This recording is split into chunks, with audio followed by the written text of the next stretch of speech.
Mateo capítulo 21. Estamos en este momento a una semana de la crucifixión de Jesucristo. Esto que vamos a leer aquí en el capítulo 21 es lo que conocemos como el Domingo de Palmas. El acontecimiento que hay cuando Jesucristo va a entrar a Jerusalén aclamado por el pueblo como rey. Jesucristo había estado dando enseñanzas y había estado haciendo muchos milagros. Su fama había crecido bastante y entendamos que en este momento en Jerusalén, por cuanto hay una fiesta, hay mucha gente que viene de afuera. Entonces hay muchísima gente en Jerusalén, más de lo normal, porque las fiestas solemnes la gente tenía que venir a Jerusalén. Entonces vienen de todos los alrededores y algunos venían hasta de otros países, judíos que se habían ido a vivir a otros lugares, estaban en este momento en Jerusalén. Cuando se acercaron a Jerusalén, nos dice el versículo 1 del capítulo 21, y vinieron a Betfagé, al monte de los olivos. Jesús envió 2 discípulos, diciéndoles: id a la aldea que está enfrente de vosotros, y luego hallaréis una asna atada y un pollino con ella, el hijo de la asna. Desatadla y traédmelos. Si alguien os dijere algo, decid: el Señor los necesita, y luego los enviará. Todo esto aconteció para que se cumpliese lo dicho por el profeta cuando dijo: decid a la hija de Sión, he aquí, tu rey viene a ti, manso y sentado sobre una asna, sobre un pollino, hijo de animal de carga. Y los discípulos fueron e hicieron como Jesús les mandó, y trajeron el asna y el pollino, y pusieron sobre ellos sus mantos, y se sentó encima. Y la multitud, que era muy numerosa, tendía sus mantos en el camino, y otros cortaban ramas de los árboles y las tendían en el camino, y la gente que iba adelante y la que iba detrás aclamaba diciendo: Hosana al Hijo de David, bendito el que viene en el nombre del Señor, Hosana en las alturas. Cuando entró él en Jerusalén, toda la ciudad se conmovió diciendo: ¿quién es este? Y la gente decía: este es Jesús, el profeta de Nazaret de Galilea. Aquí manda el Señor que traigan a esta asna con su hijo, un burro joven que nunca nadie había montado en él. En los otros evangelios solamente se menciona el burrito joven. No mencionan a la madre, pero obviamente la madre estaba con él. Aquí se menciona que los traen a los 2, pero Jesús obviamente solamente se monta sobre uno. Y de acuerdo a los otros evangelios vemos que se monta sobre el burrito joven. Yo he escuchado interpretaciones en donde dicen que en realidad la entrada triunfal de Jesucristo fue como de un rey victorioso porque venía en un burro, porque la costumbre era realmente que el burro era el animal en donde el rey se montaba. No era una cosa como humilde, pero en realidad eso no nos dice la historia ni nos lo dice la Biblia, y de hecho aquí nos menciona un versículo que él viene en un burro porque viene manso, viene humilde. Dice, para que se cumpliere lo que dijo el profeta: decid a la hija de Sión. La hija de Sión es un título que se le da a Israel. Decid a Israel, he aquí, tu rey viene a ti humilde, manso, y sentado sobre una asna, sobre un pollino, hijo de animal de carga. O sea, venían los 2 animales ahí. Los mantos me imagino que a lo mejor lo pusieron sobre los 2 animales y se veía muy espectacular el Señor montado, ¿verdad? Sobre el pollino y al lado la madre también, pero con los mantos, y también sobre el piso, y en el piso las ramas y la gente aclamando Hosana. Hosana significa sálvanos ahora, pero no tanto por lo que significa la palabra Hosana, sino que en este momento, en la época de Jesucristo, era una exclamación de júbilo, una exclamación de gozo y de alegría de estar recibiendo el rey. Qué especial que vemos al pueblo de Israel en este momento, la gente del pueblo, ¿verdad? Tal vez no los de la alta sociedad, tal vez no la gente muy importante. De hecho, los importantes lo rechazan al Señor. Pero la gente con la que Jesucristo andaba lo están aclamando rey, y lo aclaman no de la forma en la que normalmente aclamarían a un rey. No están tocando trompeta como lo hacían cuando los reyes tomaban su trono, sino aquí están haciendo algo que el Señor quiere que hagan con la gente del pueblo. Yo creo que para la gente de la alta sociedad de este entonces, este espectáculo era casi burlesco. Mira, ahí viene el profeta de Galilea, montado sobre un burro. Pues qué más, ni modo que fuera un caballo, porque un rey entraba en un caballo. Y saben, de Nazaret de Galilea era donde ellos decían que venía la gente de más baja clase. La más baja clase de Israel estaba en ese lugar. Y muchos se burlaban justamente porque Jesucristo venía de esa región y ahora mira cómo viene sentado. Pues claro, no le han enseñado otra cosa. Yo me imagino ya la burla de la gente, pero esa es la imagen, fíjense bien, que el Rey de Reyes nos presenta a nosotros. Jesucristo no vino a hacer alarde de grandeza, que lo pudo haber hecho. Él pudo haber nacido en un pesebre de diamante con zafiro, no, ni pesebre, en una cuna, ¿verdad? En una cuna excelentísima, con una gloria excelentísima, pero el Señor escogió nacer en un lugar donde ninguno de nosotros hemos nacido. Crecer en un lugar que todo el mundo despreciaba. Ser perseguido desde su niñez. Vivir en un hogar muy pobre, insignificante.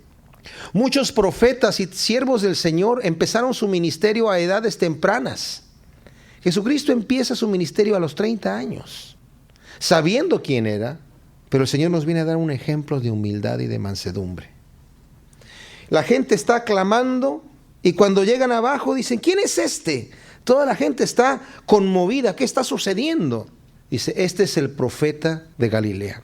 Algunos comentaristas bíblicos dicen que la expresión de este es el profeta de Galilea no se refiere a que era un profeta más, sino el profeta también es el título para el Mesías.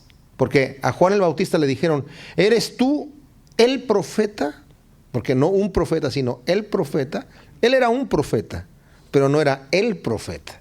El profeta era el Mesías. ¿Quién es este? Este es el profeta de Nazaret de Galilea. Y entró Jesús en el templo de Dios y echó fuera a todos los que vendían y compraban en el templo y volcó las mesas de los cambistas y las sillas de los que vendían palomas y les dijo, escrito está, mi casa, casa de oración será llamada, mas vosotros la habéis hecho cueva de ladrones. Y vinieron a él en el templo los ciegos y los cojos y los sanó. Ahora, esto es interesante. Jesucristo, este evento que vemos nosotros al final de su ministerio, como dije, es una semana antes de su crucifixión, en Domingo de Palmas, hace esta limpieza en el templo. Juan, el Evangelio de Juan, nos menciona otro evento igual que sucede al principio del ministerio de Jesucristo. Lo hizo 2 veces el Señor, al iniciar su ministerio y casi al terminarlo. ¿Y qué es lo que hace? Miren, en el templo estaba el lugar en donde operaban los sacerdotes, que era en el lugar santo. Luego estaba lo que era la corte de los judíos, de los hombres, donde solamente los varones judíos podían estar ahí escuchando lo que pasaba en el templo, observando los sacrificios, etc. Y después estaban las mujeres en otro atrio más afuera, exterior al de los hombres, no estaban en el mismo lugar. Los sacerdotes primero, y luego estaban los hombres, luego estaban las mujeres, y luego estaba el patio de los gentiles. Los gentiles no podían ni siquiera acercarse a los rituales que estaban sucediendo. En este lugar de los gentiles, que es un lugar bastante extenso, no sé cuántos de ustedes han tenido oportunidad de ir a Jerusalén, pero si tuviesen oportunidad de ir, ahí tienen en el hotel King David, del rey David, tienen una maqueta grandísima de todas las casas y toda la ciudad de Jerusalén como estaba en la época de Jesucristo. Lo que los han hecho han sido unos arquitectos y arqueólogos que empezaron a indagar cómo eran las piedras y hasta cortaron las piedras en tamaños pequeñitos y armaron las casas con piedritas. Y es espectacular la maqueta que hicieron. Es una maqueta bastante grande donde uno se da cuenta de la proporción. El templo era un edificio impresionantemente grande. No el templo en sí, el templo era más o menos, pero todo el atrio de los gentiles era un lugar grandísimo, era una plaza tremenda. Bueno, en esa plaza tremenda había lo que le llamaban ellos el bazar de Anás. Anás era el sumo sacerdote. Había 2 sacerdotes, Anás y Caifás. Anás era el suegro de Caifás. Anás era el sacerdote que los judíos reconocían como sumo sacerdote. Y Caifás, que era el yerno, lo ponía el gobierno romano, y este es el sumo sacerdote que ellos reconocían, pero bueno, había 2. Pero Anás, que era el que por derecho le correspondía este sacerdocio, tenía su bazar ahí. Y este bazar, lo que eran mesas en donde cambiaban el dinero para que la gente pudiera dar su ofrenda. No recibían el dinero con moneda romana, según ellos, por varias razones, porque la moneda tenía la cara del César ahí, y a veces tenían inscripciones que eran un poco blasfemas. Decían Dios y sumo pontífice. Decían, no, con esta moneda no se puede dar la ofrenda a Dios. Entonces tenían ellos ahí mesas donde cambiaban ese dinero romano por el tetradracma, se llamaba, del templo, o shekel del templo, que era una moneda con la que permitían ellos dar. Pero en el transcurso de hacer el cambio cobraban ellos un porcentaje muy alto, que era todo para el sumo sacerdote. Los animales para el sacrificio, uno podía comprar un animal afuera en el mercado, pero el Señor decía que el sacrificio tenía que ser con un animal sin defecto, porque el Señor sabe cómo somos nosotros cuando le damos al Señor, ¿verdad? A veces le damos lo que ya no sirve, lo que ya está por acabarse. Esto se lo voy a entregar al Señor. Dicen que había un granjero que estaba en un momento ayudando a una vaca a parir, tenía un parto difícil, y por fin a medianoche ya llega a la casa con su esposa y le dice, ay, estoy muy contento porque por fin ya dio a luz la vaca y dio luz gemelas. Ah, de veras, sí. Estoy tan contento que una de ellas es para el Señor. ¿Y cuál? Pues cualquiera, porque son gemelas, ¿verdad? Ah, bueno. Y pasando el tiempo, una de las becerras se enfermó y ahí estaba el granjero nuevamente toda la noche trabajando con la becerrita y ya llegó a su casa a medianoche también triste y le dice a su esposa, ¿qué crees? La becerra del Señor se acaba de morir. A veces le damos al Señor lo que no sirve. Entonces el Señor, sabiendo eso, dijo en el Antiguo Testamento, en la ley, cuando le ofrezcas algo a Dios tiene que ser perfecto, sin defecto. Sin defecto. Entonces, estos señores hacían negocio de esto. Si uno compraba, por ejemplo, en el sacrificio, se iba a sacrificar una tórtola, por ejemplo, traían la tórtola delante del sumo sacerdote y el sumo sacerdote la veía bien. ¿Dónde la compraste? En el mercado. A ver, mira, aquí tiene un lunar, no se puede. Le encontraba cualquier defectito. Pero las que vendían allí dentro, en el atrio de los gentiles, esas ya estaban aprobadas por el sumo sacerdote, ya tenían su sellito ahí. Todos los animales, pero valían varias veces más de lo que costaba un animal. Unas 5 o 6 veces más de lo que costaba en el mercado. Entonces estos señores hacían un gran negocio. Jesucristo llega, imagínense ustedes cómo haber estado el espectáculo, difícil de imaginar. Llega y con una furia tal, empieza a patear las mesas donde están los dineros ahí y a romper las jaulas y nadie lo detiene. Nadie se atreve a detenerlo, todo el mundo se quedó. Bueno, sabían ya quién era y sabían que obraba en el poder de Dios, pero a la vez no crean que estaba destruyendo las mesas así con poder sobrenatural, shazam, shazam, shazam, y les iban cayendo abriendo las jaulas. No, lo estaba haciendo físicamente, pero nadie se atreve a ponerle mano en una tremenda plaza. Pero ¿qué sucede? Dice, ustedes han hecho la casa de oración de mi padre casa de ladrones, cueva de ladrones. Vinieron a él en el templo ciegos y cojos y los sanó. Pero los principales sacerdotes y los escribas, viendo las maravillas que hacía y a los muchachos aclamando en el templo diciendo, Hosana al hijo de David, se indignaron y le dijeron, ¿oyes lo que estos dicen? Y Jesús les dijo, sí. ¿Nunca leíste de la boca de los niños y de los que maman, perfeccionaste la alabanza? Y dejándolo salió fuera de la ciudad a Betania y posó allí. Betania estaba a unos cuantos kilómetros solamente ahí, muy cerca de Jerusalén. Por la mañana, volviendo a la ciudad, tuvo hambre, y viendo una higuera cerca del camino, vino a ella, y no halló nada en ella, sino hojas solamente. Y le dijo, nunca jamás nazca de ti fruto. Y luego se secó la higuera. Viendo esto, los discípulos decían maravillados, ¿cómo es que se secó la higuera enseguida?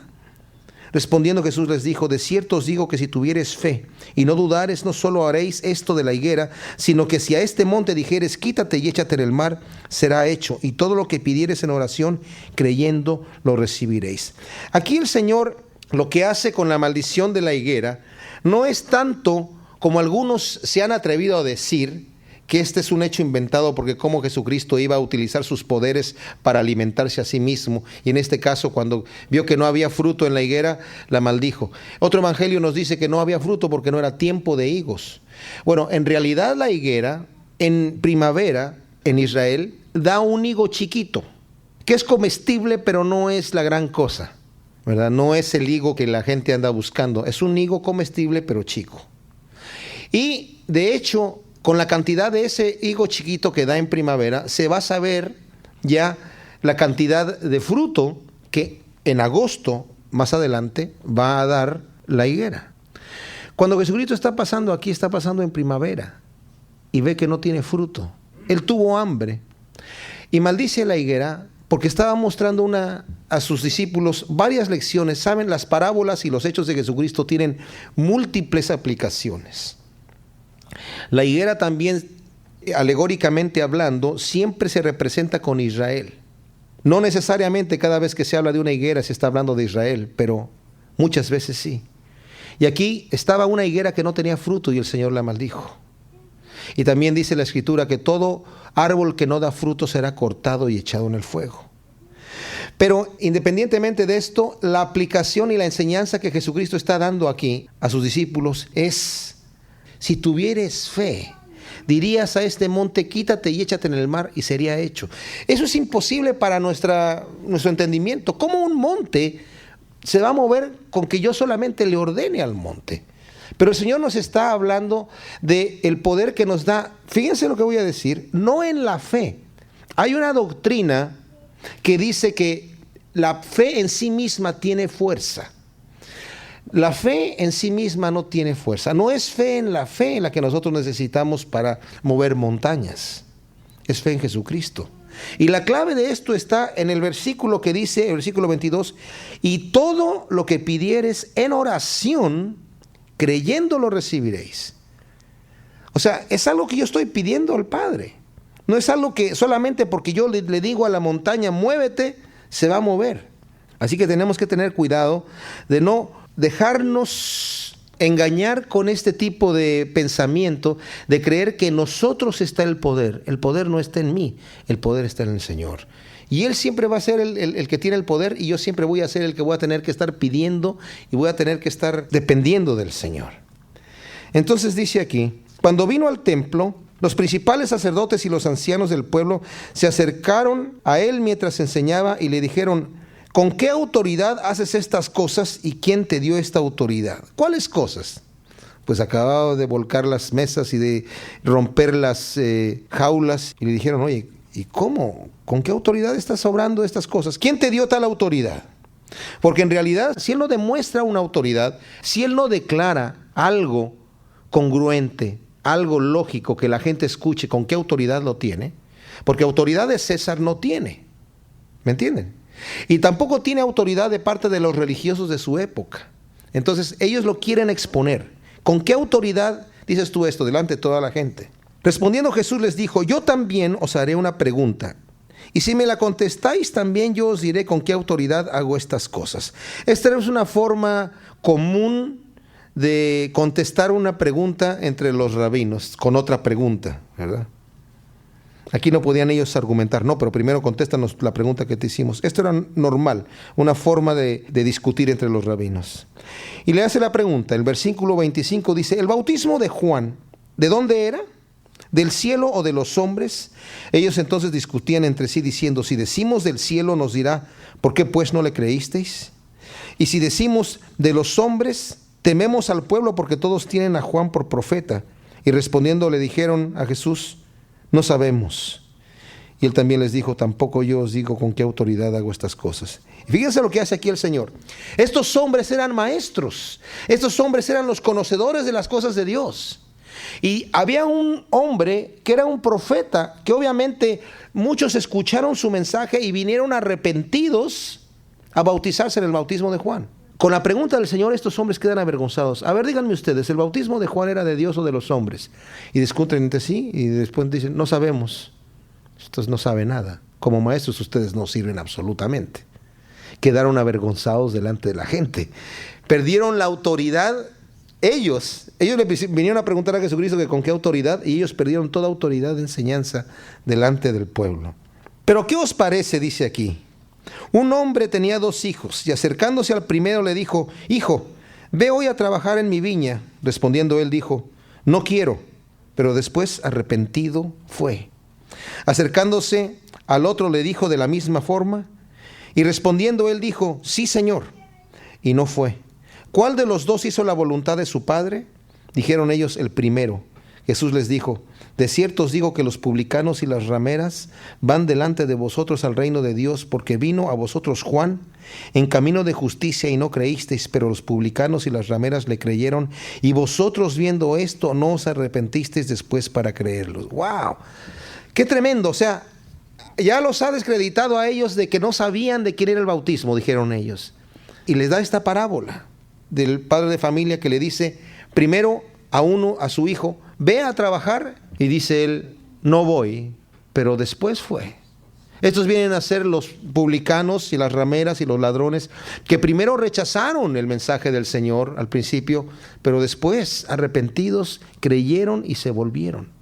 Pero en cambio los religiosos eran los que desde el principio dijeron: nosotros te vamos a servir, pero no fueron. Y dice: y ustedes son así, porque no le creyeron a Juan, que vino hablando en camino de justicia, y aún vieron cómo llegaban los pecadores perversos arrepentidos a bautizarse, y aún así tampoco creyeron.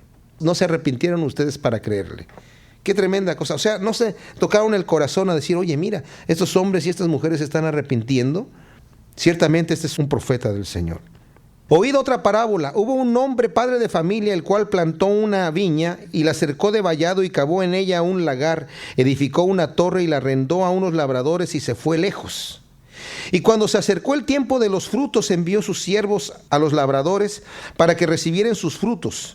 Mas los labradores, tomando a los siervos, a uno golpearon y a otro mataron y a otro apedrearon. Envió de nuevo otros siervos más que los primeros, e hicieron con ellos de la misma manera. Finalmente les envió a su hijo diciendo: tendrán respeto a mi hijo. Mas los labradores, cuando vieron al hijo, dijeron entre sí: este es el heredero. Venid, matémosle y apoderémonos de su heredad. Tomándole, le echaron fuera de la viña y le mataron. Cuando venga pues el señor de la viña, ¿qué hará con aquellos labradores?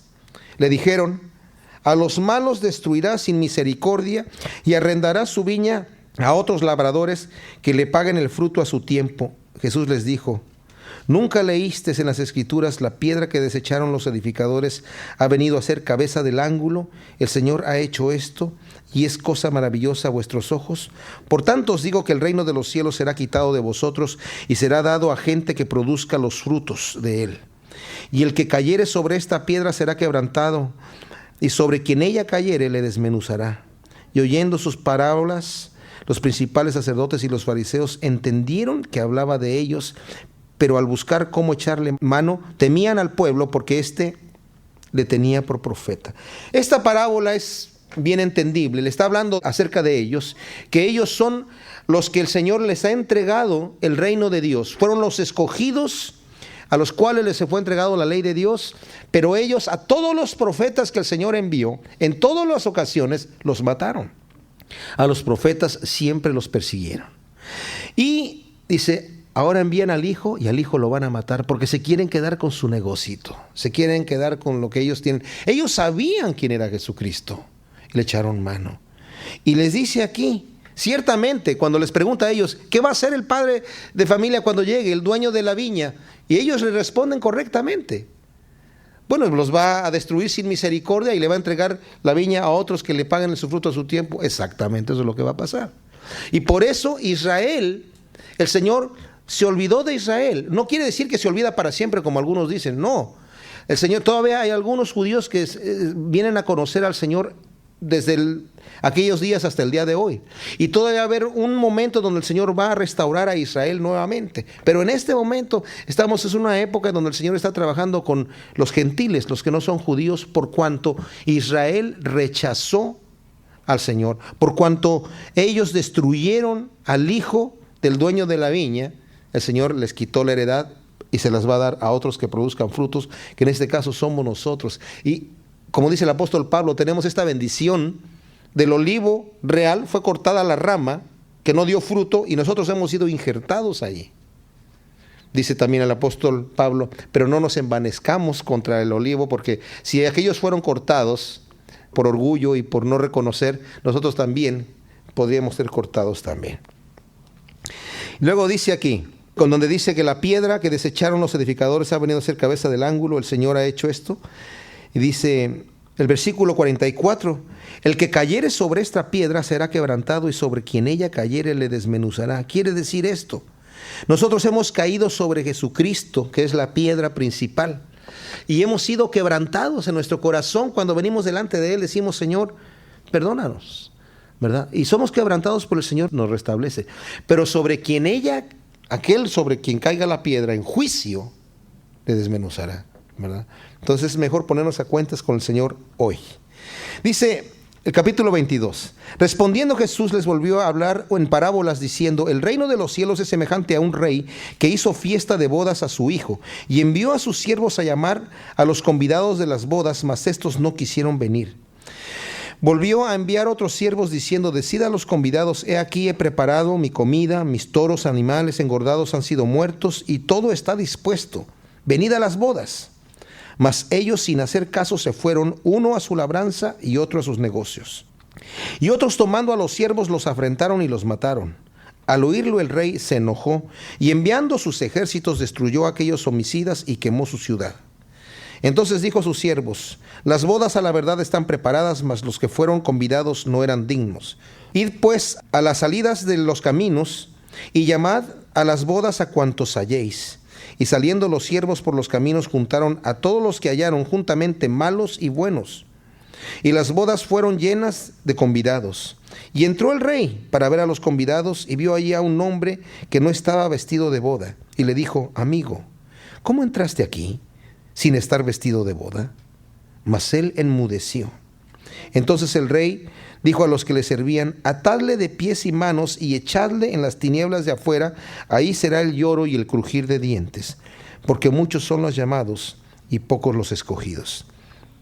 Aquí tenemos una situación, un rey que está haciendo una fiesta para su hijo y manda a llamar a sus amigos, manda a llamar a sus conocidos, manda a llamar a sus escogidos. Pero estos escogidos no vienen, se burlan del rey, se burlan de la fiesta y encima de eso a los que vienen a darle la invitación los afrentan y los matan. Esto es exactamente lo que la gente ha hecho con los que vienen anunciando el evangelio. ¿Saben una cosa? El evangelio es una buena nueva. El Señor nos está invitando a una fiesta. El Señor nos está invitando a un descanso eterno. El Señor no nos ha llamado a hacer penitencia. El Señor no nos ha llamado a que vivamos una vida aburrida. Yo creo que una de las tácticas mejores que tiene el enemigo para que la gente no se acerque a Dios es disfrazar a Dios o el acercarse a Dios como algo aburrido, como algo doloroso, como algo penoso, a lo cual mejor lo dejo allá afuera, ya para cuando yo no tenga nada que hacer en la vida, cuando los problemas de la vida me estén torturando y no me quede otra, voy a ir ahí delante de Dios. Y muchas veces utilizamos la frase, pues ya no me quedó otra más que orar, o ya no tenía más que clamar a Dios, o sea, como el último recurso, cuando debiera ser el primero que tenemos nosotros que buscar. Y aquí el rey hace una fiesta y manda a llamar a sus invitados, ellos no quieren ir y asesinan a los que son enviados. Pues el rey entonces se enoja y los destruye y quema su ciudad. Pero entonces el rey invita a gente que está afuera. Notemos que dice que trajeron todo tipo de gente. No fueron a escoger a los buenos, ¿verdad? Sino fueron a escoger todo tipo de gente y entraron ahí malos y buenos. Después el rey, cuando se va paseando, se encuentra con uno que no estaba vestido de bodas y le dice, amigo, ¿cómo entraste sin estar vestido de bodas? Y él enmudece y le dice, a este átenlo de pies y manos y échenlo fuera donde será el lloro y el crujir de dientes. Todos sabemos que el lloro y el crujir de dientes se refiere a la condenación eterna. Yo por mucho tiempo no entendí esta parábola porque decía, bueno, pobrecito, el que no tenía vestido de bodas a lo mejor era un pordiosero que no tenía cómo comprar, porque dijo, metan a todo tipo de gente. ¿Y qué tal si era uno de los malos que también fueron invitados? Y pobrecito, porque no tenía vestido de bodas, lo van a mandar a la condenación eterna. Hasta que entendí cuál era la costumbre del oriente. Cuando los reyes hacían unas fiestas así, sobre todo los reyes que tenían muchísimo dinero, ellos proveían la vestimenta. No pretendían que la gente viniera vestida para el lugar. Ellos, parte del lujo, parte de la decoración de todo el evento de la boda, era que el rey proveía de túnicas esplendorosas, ¿verdad?, de vestimentas esplendorosas a todas las personas que venían. Y el no ponerse la vestimenta que ofrecía el rey era un insulto al rey. La Biblia habla muchas veces de vestiduras, que las vestiduras significan, de acuerdo a Apocalipsis, las acciones justas de los santos. Saben, nos dice el Señor que a la iglesia de la Odisea le dice: ustedes están ciegos, pobres y desnudos. Compren de mí oro y compren vestiduras. Ahora, compren sin dinero, dice el Señor también. No vamos al Señor a comprarle con dinero, pero cuando venimos delante del Señor es porque nos entregamos nuestra vida y nos rendimos delante de Él. Y el Señor nos quiere vestir.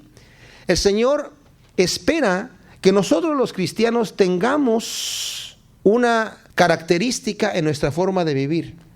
Hay algunos que creen que con solamente decir la palabra, yo te recibo, Señor, como mi Señor y mi Salvador, ya soy salvo y no tengo que vivir una vida recta.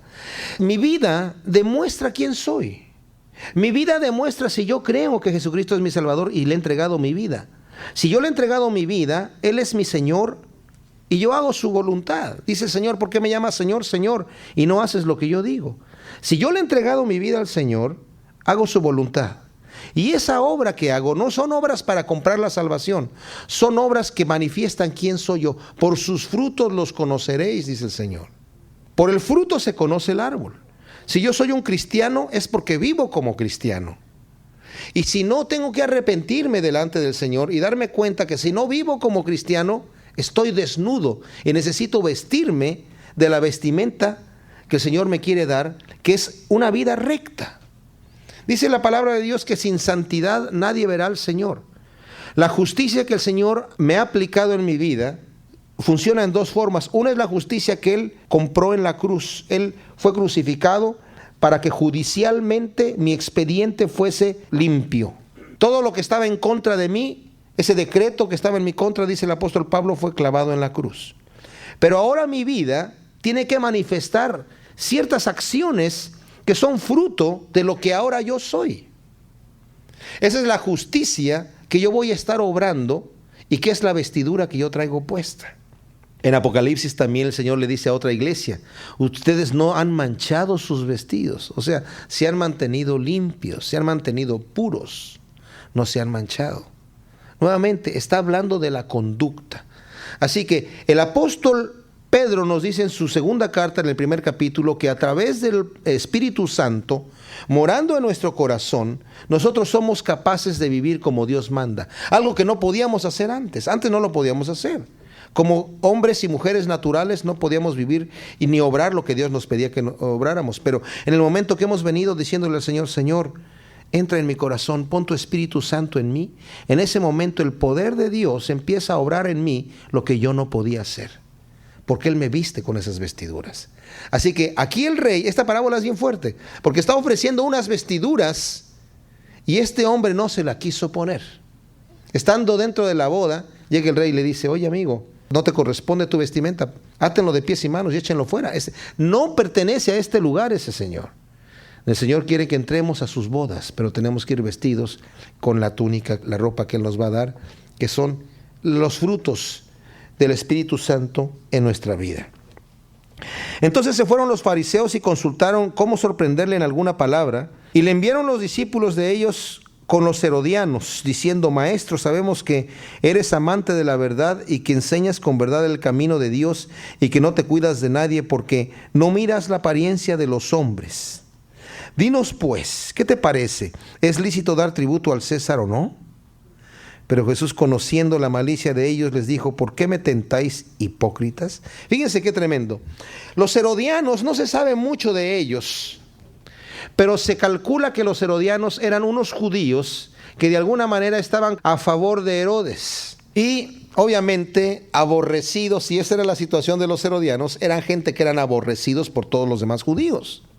Sobre todo por los fariseos y los religiosos judíos que aborrecían a los que cobraban impuestos a favor de Roma, los publicanos, ¿verdad? Siempre los juntaban los publicanos y las prostitutas, estaban como en el mismo grupo y todos estaban ahí, los malvados. Y aquí los herodianos eran obviamente un grupo de judíos que estaban a favor de Herodes. Y se juntan, siendo enemigos, aquí se juntan para venir a tentar a Jesucristo. ¡Qué increíble! O sea, en todos los demás ámbitos eran enemigos, pero aquí se unen y dijeron, con esta sí le vamos a atrapar.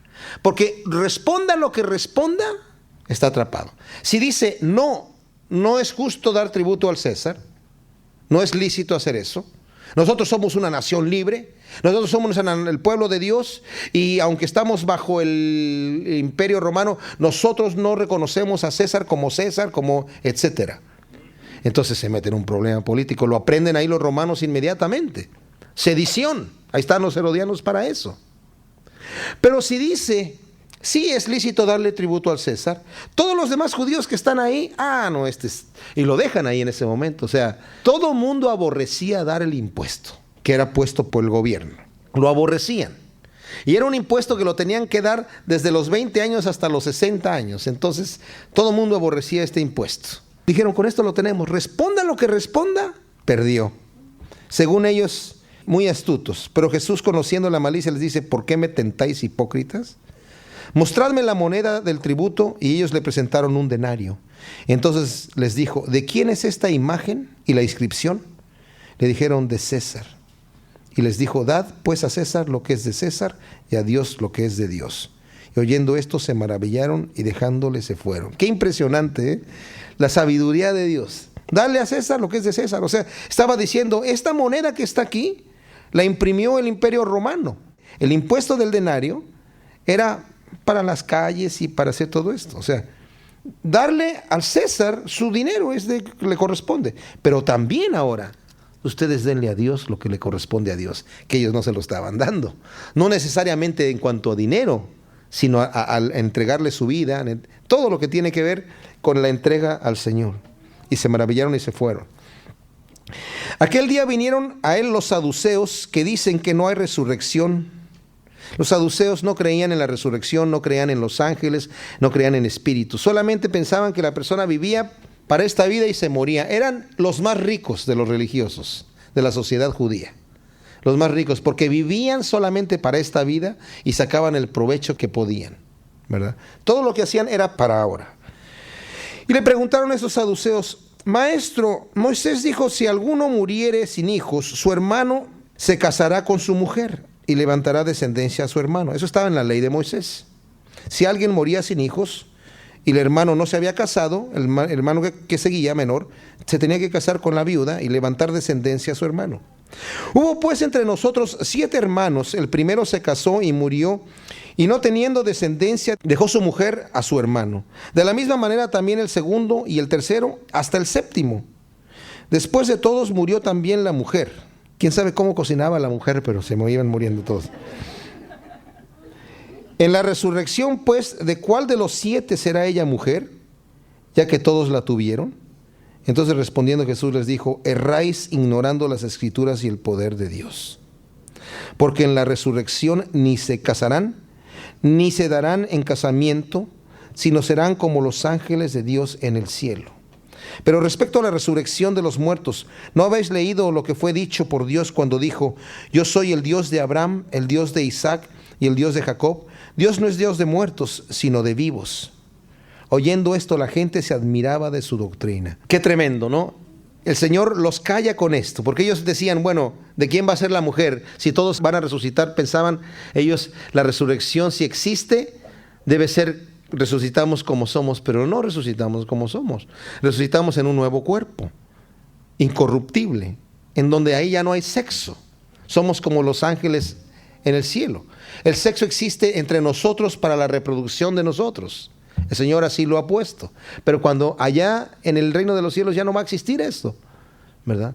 Vamos a ser espirituales. Ahora, Estos señores vinieron ahí con una frase, me imagino, ya es un problema que ya lo tenían bien elaborado. Es como esos tipos que se creen así súper sabios y digan, a ver, ¿Dios todo lo puede? Sí. Entonces puede hacer una piedra tan grande que no la pueda cargar. Como ese tipo de argumentos absurdos, ¿verdad? Y aquí estos fariseos ya tenían ahí su situación y se la presentaron al Señor. Mira, los 7 hermanos. Dile la de los 7 hermanos. Se lo dice y el Señor le responde. Pero lo tremendo, como les dice, acerca del Dios, ellos, los saduceos, no tomaban ninguna parte del Antiguo Testamento, ninguno de los profetas, los salmos, los proverbios, nada, solamente los primeros 5 libros de la Biblia, que es el Pentateuco, los primeros 5 libros de Moisés. Pero ahí está escrito, yo soy el Dios de Abraham, el Dios de Isaac y el Dios de Jacob. Y el Señor les dice, Dios no es Dios de muertos, sino de vivos. Y es cierto, ellos lo sabían. Y con ese argumento los dejó callados, ¿verdad? Se les acabó su problema de la piedra tan grande que si Dios la puede cargar o no. Entonces los fariseos, oyendo que había hecho callar a los saduceos, se juntaron a una. Y uno de ellos, intérprete de la ley, preguntó por tentarle. Nuevamente, están tratando de atraparlo en cualquier cosa. Aquí le van a preguntar, maestro, ¿cuál es el mandamiento más grande? Y ellos tenían, los judíos decían, todos los mandamientos son importantes. No hay uno más alto que el otro. Y ellos incluso respetaban los más pequeños y como que les daban más importancia. Hay una parte donde el Señor, cuando les va a decir, ay de vosotros fariseos hipócritas, porque coláis el mosquito pero tragáis el camello. Y cuando se habla de coláis el mosquito, la Biblia decía en el Antiguo Testamento, en la ley de Moisés, dice que no comerás la carne con su sangre, ¿ok? ¿Qué quiere decir? Al animal cuando lo mates, desángralo completamente y ya cocinas la carne, pero no te comas la sangre. Bueno, estos señores, cuando iban caminando y de repente iba abriendo a alguien la boca por algún motivo y le entraba una mosca, un mosquito ahí, vomitaban a propósito, porque iba el mosquito con todo y sangre. No lo pudieron desangrar ahí el pobre mosquito. Entonces, así eran exagerados en este punto. Entonces aquí, ¿cuál es el gran mandamiento, maestro de la ley? Cualquier cosa que diga, lo van a atrapar. Pero el Señor le responde sin titubear. Jesús dijo, amarás al Señor tu Dios con todo tu corazón y con toda tu alma y con toda tu mente. Este es el primero y grande mandamiento. Y el segundo es semejante, amarás a tu prójimo como a ti mismo. De estos 2 mandamientos depende toda la ley y los profetas. Y no le pudieran discutir esto. Porque ciertamente reconocían que al principio de la ley de Dios dice, el Señor tu Dios uno es, y amarás a Dios con toda tu alma, con toda tu mente y con todas tus fuerzas. Toda la ley de Moisés viene después de todo esto. Y saben, las tablas de los 10 mandamientos eran 2 tablas. En la primera tabla había 4 mandamientos y en la segunda había 6. Los primeros 4 eran relativos al hombre y Dios. No tendrás dioses ajenos delante de mí, es el primer mandamiento. Segundo mandamiento, no te harás imagen de ninguna cosa arriba en el cielo, ni abajo en la tierra, ni debajo de las aguas. No te inclinarás a ella, ni las honrarás, porque yo soy Jehová tu Dios fuerte y celoso, que visito la maldad de los padres sobre los hijos hasta la 3ª y 4ª generación, y hago bendición por millares a los que me aman. El tercer mandamiento, no utilizarás el nombre de tu Dios en vano, en un falso juramento. El cuarto mandamiento, santificarás el día sábado o el día de reposo para el Señor, relativo con Dios y el hombre. Y los otros 6, honrarás a tu padre y a tu madre, no matarás, no adulterarás, no robarás, etcétera, relativos al hombre y el hombre. Cumpliendo el primer mandamiento, que dice aquí, amarás a Dios con toda tu alma, con todas tus fuerzas y con toda tu mente, estoy cumpliendo los primeros 4 mandamientos de la ley de Dios. Y en el segundo, amarás a tu prójimo como a ti mismo, estoy cumpliendo los otros 6. Y por eso dice, de estos 2 mandamientos depende toda la ley y los profetas. Todo lo que está mandado por Dios, al cumplir esos 2 mandamientos, se cumple. ¿Verdad? Qué tremendo, el Señor nos ha mandado amar. Y cumpliendo estos mandamientos, cumplimos todo. Y estando juntos los fariseos, Jesús les preguntó diciendo, ¿qué pensáis del Cristo? ¿De quién es hijo? Le dijeron, de David. Él les dijo, pues ¿cómo David en el Espíritu le llama Señor, diciendo, dijo el Señor a mi Señor, siéntate a mi derecha hasta que ponga a tus enemigos por estrado de tus pies? Pues si David le llama Señor, ¿cómo es su hijo? Y nadie le podía responder palabra, ni osó alguno desde aquel día preguntarle más. Qué tremendo. Con esto el Señor les cierra la boca. Era un término nada más. Estaba preguntándoles, ¿de quién es hijo el Mesías, el Cristo? Porque ellos le habían dado el título del hijo de David. Cada vez que al Señor le decían, hijo de David, lo estaban reconociendo como el Mesías. Pero era un título. Y ellos dijeron, es hijo de David. Y el Señor les dice, ¿y cómo David le dice? Y menciona ahí una parte de un salmo de David. Dijo el Señor a mi Señor. Dijo el Señor a mi Señor. O sea, el Padre a mi Señor Cristo, siéntate a mi diestra hasta que ponga a tus enemigos por estrado de tus pies. En cuanto a lo del amor que mencionamos hace rato, acerca de los mandamientos, entendamos que el amor al que se refiere aquí no es un sentimiento. El amor al que se refiere aquí es una entrega. Y la descripción más fuerte de esto la vamos a encontrar, para terminar, si quieren voltearlo ahí, si no yo se los leo, en 1 Corintios, capítulo 13, se los voy a dejar también de tarea para que lo vuelvan a revisar allí. En el versículo 4 dice, el amor, está hablando de este amor, el amor ágape, fruto del Espíritu Santo, es sufrido, es benigno, el amor no tiene envidia, el amor no es jactancioso, no se envanece, no hace nada indebido, no busca lo suyo, no se irrita, no guarda rencor, no se goza de la injusticia, mas se goza de la verdad. Todo lo sufre, todo lo cree, todo lo espera y todo lo soporta. El amor nunca deja de ser. Ahora, cuando lo leemos así, nos queda un poquito abstracto lo que acabamos de leer, porque quedamos como que el amor es así, pues qué bonito es el amor. Pero cuando lo personificamos, encontramos que esto se refiere a características de la persona, del individuo. Cuando lo personificamos suena así. ¿A quién vamos a personificar? Bueno, ya que la Biblia dice que Dios es amor, vamos a cambiar el nombre amor por Jesucristo, a ver cómo suena. Versículo 4, Jesucristo es sufrido, es benigno, Jesucristo no tiene envidia, Jesucristo no es jactancioso, no se envanece, Jesucristo no hace nada indebido, no busca lo suyo, no se irrita, no guarda rencor. Jesucristo no se goza de la injusticia, mas se goza de la verdad. Todo lo sufre, todo lo cree, Jesucristo todo lo espera y todo lo soporta. Jesucristo nunca deja de ser. Perfecto, ¿verdad? Ahora entendemos y hemos visto cómo se personificó en el carácter de Jesucristo. Nosotros debiésemos poder quitar la palabra amor y poner nuestro nombre ahí. Pero no se puede leer así, ¿verdad? Fallamos en el primer versículo. Alejandro es sufrido, ¡plac! Allá cayó el asunto. Pero, ¿a qué voy? El amor que nosotros tenemos, con el cual nosotros nos entregamos al Señor, tiene que ser así. El amor con el cual yo voy a atender a mi prójimo, tiene que ser así, desinteresado, que no busque lo suyo, que se goce de la verdad y no de la injusticia, que busque el beneficio del objeto al cual estoy yo amando. Así que cuando el Señor habla de un verdadero amor, un amor genuino, con el cual vamos a amar primeramente a Dios y después vamos a amar a nuestro prójimo, estaremos cumpliendo lo que Dios quiere que cumplamos. No se tratan de mandamientos, no se trata de regulaciones, no se trata de legalismos, se trata de amar. Y estos hombres estaban lejísimos del amor, andaban cumpliendo leyes, pero con odio en sus corazones, constante odio en su corazón, y vivían atribulados por eso. El odio crea toxinas en el cuerpo, ustedes saben, ¿no?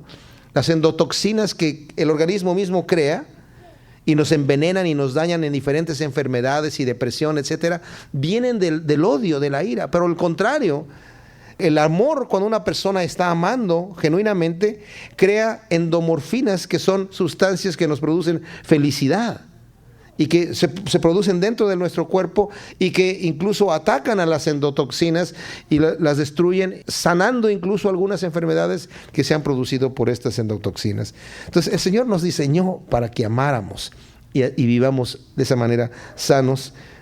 Y por el contrario, odiando vamos a estar siempre con problemas. Señor, te damos gracias por tu palabra.